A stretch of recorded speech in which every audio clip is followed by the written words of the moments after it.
Very good evening to all the viewers, and welcome to today's edition of the Evening Review.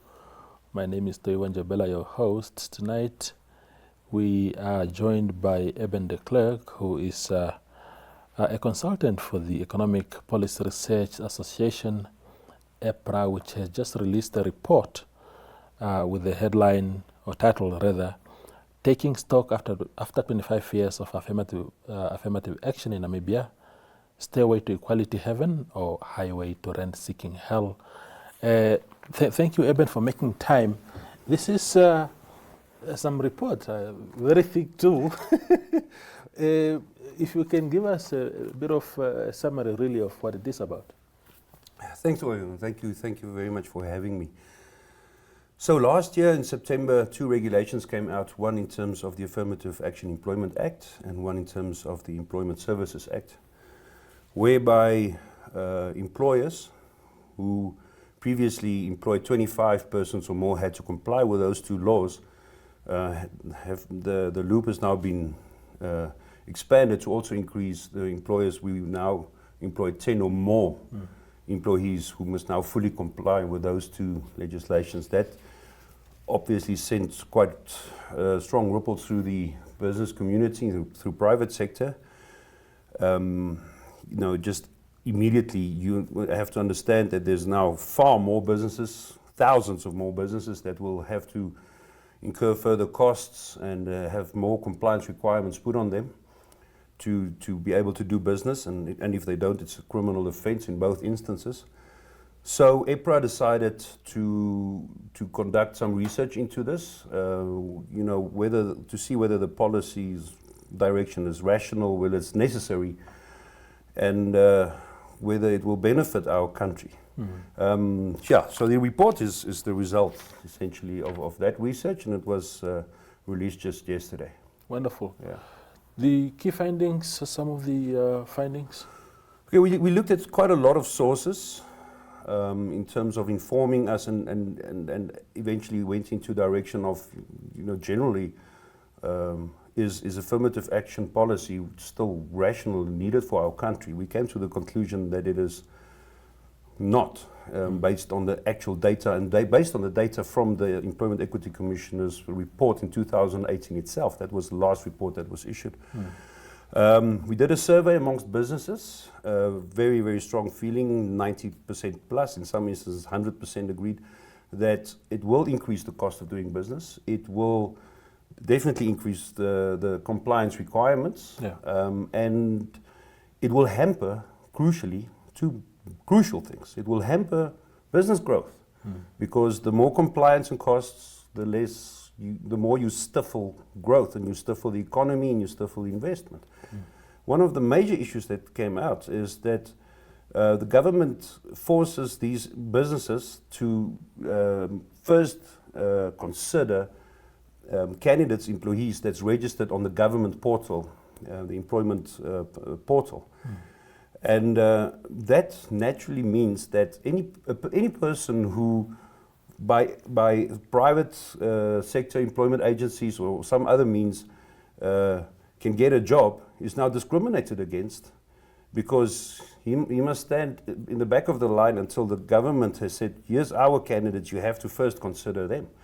And if you don't consider them in good faith, and we can argue about what that means, but if the onus is then on the employer that he considered in good faith, and if he didn't, again, criminal prosecution, potentially. So that's not good. Businesses will, if you have 9 employees and have the choice to employ somebody else to expand your business, just one person, you will probably be very strongly deterred from doing that, because suddenly you fall into the wider net of regulation. Absolutely. For those who do not know, Eben, affirmative action, what does it mean? Well, the affirmative action law now comes for 23 years. And the intention at the time was good, because we all know our country's history. There was widespread discrimination, and it was racial discrimination. And at the time, because of that, the white population, and especially white males, had a substantial benefit.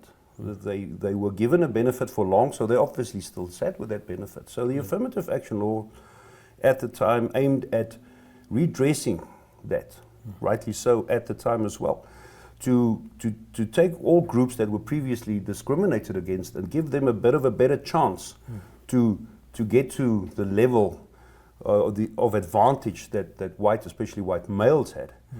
But our research now shows, one of the data sets that we used is the research that the Institute of Race Relations in South Africa, national survey that they conducted, that showed that black economic empowerment and affirmative action is becoming very unpopular. Not just slightly, very unpopular. Less than 10% of South Africans, black South Africans, support affirmative action and black economic empowerment. And that is natural if you look at what happened on the back of black economic empowerment in South Africa. Yeah.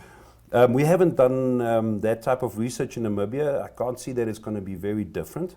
But if you look at the reality today, in 2018 already, there were 923 businesses that reported to the Employment Equity Commissioner.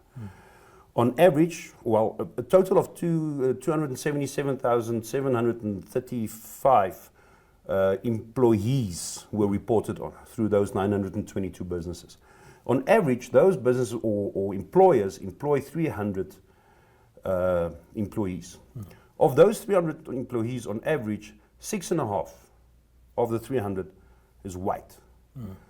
Per employer, 1.07% sits in senior management position, and 0.6, not percent, per person. There's 1.07 persons, white males, sitting in a senior management position, and there's 0.6 white males sitting in executive director positions out of the 300 on average per company. Now you have to start asking yourself, what are we aiming for here? In total, there's 1,571 white males employed in all of those reportable employers. So we are actually sitting with a situation where the whole apparatus to improve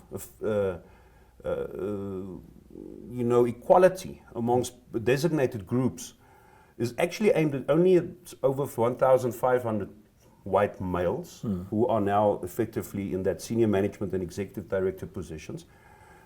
That's what we're targeting, and we're selling it as a good thing for the whole country. Yeah. You know, this will improve empowerment in Namibia. 1,500 people. And even if you do that, even if you take all 1,500 white senior managers and executives out of the system today and say, now you are now replaced. Yeah. What is the expectation? Must they never work again? Must they now take unskilled or semi-skilled jobs so that they don't rise up again? Or must they start a new business? Because the moment they start a new business, they will be the seniors in that business again, and the problem have not been solved. It's just another business where the statistics will show that there's a white male there. So to rectify this, they will either have to leave the country, stop working completely, or accept a job as an unskilled or semi-skilled laborer. So it now becomes really absurd if you look at the actual numbers that we have reached employment equity long ago. Yeah. Long ago. There's 6,000 in total, in the total workforce. 2.16% of the total workforce is white, of all those reportable entities. So and you look at the compliance requirements, sorry, and the cost associated with for all Namibian businesses, and all of that is just geared to target 1,500 Namibians. Yeah. It doesn't make rational sense anymore, basically. Well, why do you think, what are the sort of recurring themes in South Africa as to why affirmative action and black economic empowerment are no longer wanted there? Is it because they have achieved the principal aim for which they were created, or because there's a sense, for example, in Namibia, that they've been hijacked by very few people? BEE, for example, people say in Namibia it has become a scheme of a few elite blacks, and it has not really trickled down to the normal black people, to the average black person that was being targeted originally. What seems to have been the issue there? Well, look, a recurring theme in the report is the rent-seeking economy that you ultimately create. And as I just explained now, the whole apparatus of Namibia's affirmative action laws is geared at targeting 1,500 white males, because the rest of the categories of employment has already been reached long ago. So even if you go all out, you are benefiting 1,500 black Namibians and women. That's the maximum amount of people that this can benefit. So who's going to benefit there? Forget about the results. But who's going to benefit? 1,500 Namibians. It is sold on the narrative. There's a lot of false narratives out there that white people own 95% of the economy. That is objectively not true. It's in fact completely impossible. If you just look at our country's own data on the economy, ownership, all the different industries, it's just not true. But it's also sold as you are suffering. As a government, I can see you're suffering. We understand why you're suffering. Mostly it's because of the past, and we have the remedy for you. And the general populace believed that for a long time, and thought that it is actually doable and possible, and gave it a go and supported it. So that encouraged the politician to create more and more policy. But now, over time, we've witnessed in Namibia and in South Africa that these policies are abused. And they have not benefited the greater population. Ultimately, you always will have a few persons who qualify. There's only so many white people that you can push out of the system to bring in a black person.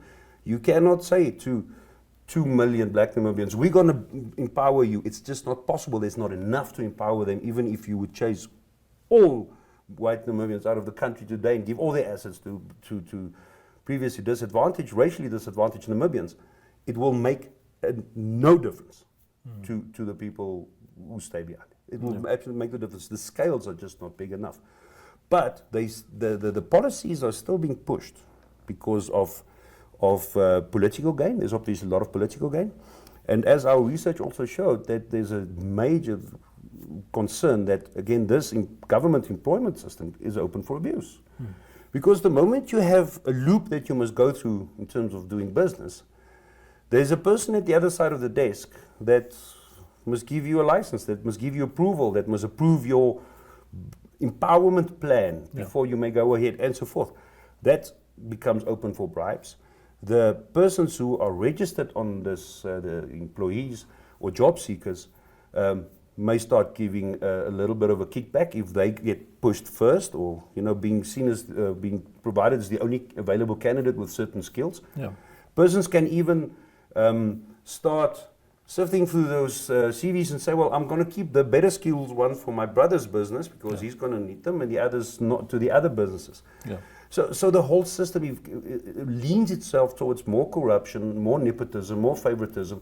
And that is what happened in South Africa. That's what happened at Eskom. That's what happened in so many municipalities in South Africa. And the populace have started to see that abuse. Absolutely. We go for a break and then return for the last part of the show.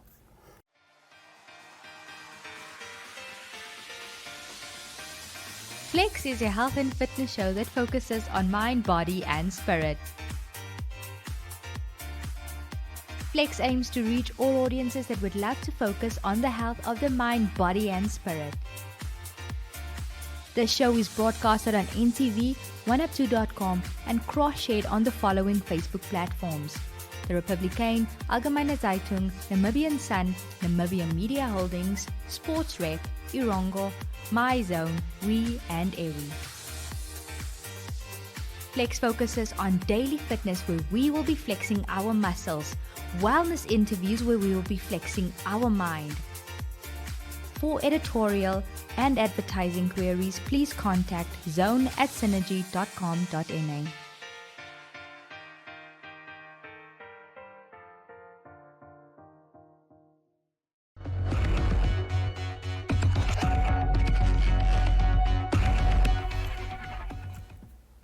we continue with Eben de Klerk. So, Eben, in relation to this is also the issue of the NIF bill that was being pushed, and originally it had a provision also of ceding 25%. I think that has now been removed, but the framework is still meant towards the same end, which is to empower the previously racially disadvantaged Namibians. So are you saying that has now been achieved, or are you saying that it can be achieved through other means? Can I just quickly make a correction there, because there's a massive misconception that the 25% has been removed. Yeah. What has happened was that the 25% that was expressly stated has been removed, and it has now been opened up for any percentage. Yeah. So it can be 100% as well, at any time, when one individual in future would decide that that's the positions. Firstly, we spend a lot of time actually looking at our policy environment for many years going back, and where Namibia started falling off the track. You know, in 2005, Namibia was highlighted by the World Bank as one of the most competitive countries in the world. We were under the top 40 by 2006. In 2005, they reported, they didn't do rankings then, stated that the ease of hiring people in Namibia is one of the easiest of most countries in the world. We were under the top 25%. We were under the top 10 countries in terms of ease of regulation. We were up there as a competitive country 18 years ago. Currently, we are at very close to the bottom. We have lost our competitive edge completely. From 2016, things went very wrong. And government tells us it's the drought. Shortly after that, it was the pandemic. And it's also commodity prices. And of course, these things did play a role. They definitely did play a role. But the very clear departure from being a competitive country with a sustainable growth path started 14, 15, 16, and actually broke in 2016. So policy matters, and we say that, and those policies, we have to look at whether they are good for the country or not. Those are two questions. Is the policy generally good for the country? And secondly, have they been achieved? We will never know what has been achieved, even if it was promulgated by then, because like these two regulations of last year, there was never research on who, as government calls it, owns the economy. Without any definition coupled to that. If I ask you today, define who owns the economy, explain to me, own what exactly? Are we talking just about fixed assets, or are we talking about economic output, or are we also talking about the companies on the stock exchange, which is trading shares every day, or are we talking about the mines and or are you talking just about farms? We need to define that definition. Have we achieved it? We can never say we've achieved it or not achieved it, because from day one, that policy came out of a complete vacuum. It was sold on the back of the rhetoric that white Namibians own 95%. Like I said, that's impossible. So what was our starting point? What was our objective base to be able to say we've achieved something? And which means that we sit with NIF as well, and the Investment Act then, and the investment bill that was tabled and immediately withdrawn in 2021, with irrational policy that just pops up like a mushroom overnight, and people are shocked. And the moment you ask for some sort of data, research, something that informed this, why is there a need for intervention? There's nothing. There's just nothing. There's an emotion. There's a very strong emotion. And the politicians drive that emotion. But in terms of research and data, there's just nothing. Yeah. Well, what would have been the best approach at independence, when we recognized the history of the country, when we recognized the reality on the ground? The evidence at the time suggested that the means of production were in white hands, and that needed to be rectified so that it's equitably shared. And That was the principle, but you seem to have an issue with the approach. What would have been the best way to do this? Look, firstly, it's dangerous to say the means of production were in white hands. A lot of it was already in government hands by then, and the government took over. The Namibian housing enterprise produced by far the most houses in this country. It was immediately taken over by the new government. So those type of statements are dangerous if you don't etch them out to understand what was the reality then. But definitely there was a favored position for white people given the discrimination in the past. What should have happened?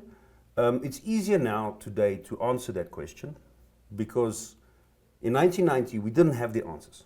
Yeah. We were feeling in the dark. We were hoping for better things and trying to have this negotiated settlement on how to improve things.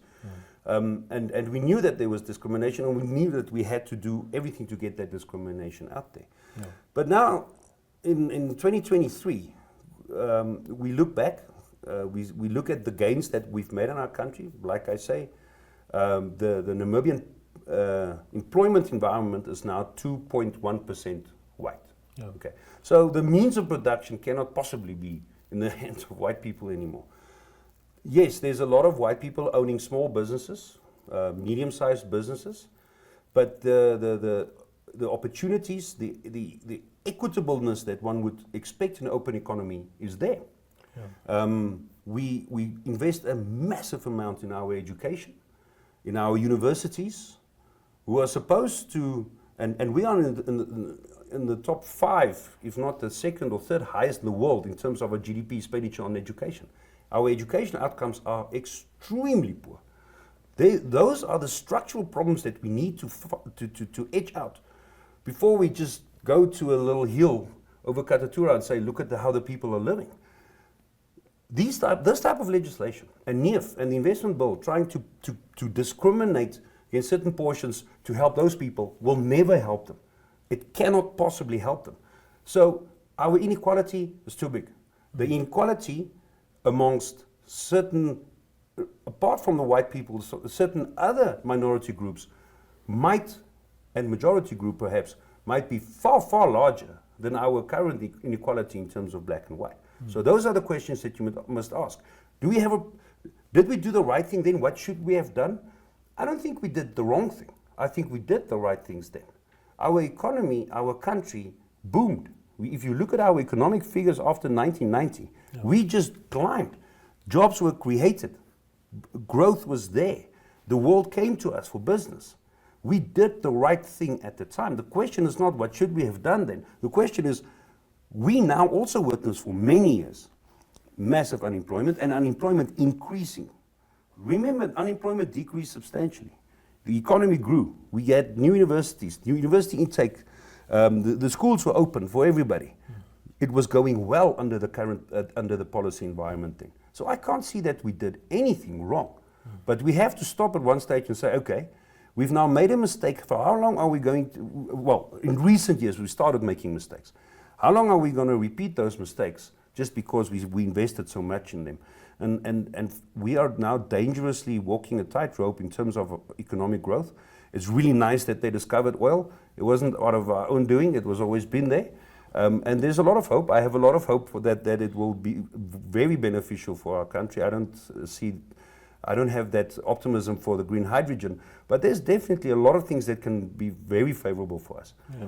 But we have to get our policy environment right as well. And an investor was here, let me not talk out of the kitchen, but people are running away. People are running away because we think they don't read these type of policies and they don't understand the risk that they enter into, and we think that they will come regardless. That's not necessarily the case, and it's very arrogant if we continue to think that. What we need to do is we need to invest. We need to start, and some African countries have done it with great success. Rwanda, Zambia is now on the way. Open economy, a free market economy with protection for those who want to run away. I'm from a regulatory background, so I'm the first person that says that regulation must be there. Yeah. But it must also be pragmatic. You shouldn't over-regulate. So free market economy given enough space to grow and move and to feel incentivized. Yeah. to expand. That creates jobs, and people want jobs. They want jobs in this country. You can have a lot of arguments around the history and the emotions and the discrimination and even the definitions on who owns the economy. Ultimately, people want jobs, and we need to start creating jobs, because we haven't been creating them at the rate that the job market is expanding for a long, long time now. And if we're not going to address that, we're going to sit with a major problem in our country. Absolutely.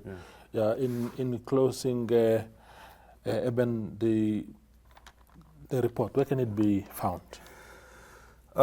This one and our previous reports are always uploaded to our website. It's www.epra.cc/downloads. Okay, wonderful, wonderful. Yeah, thank you very much for your appreciate your time.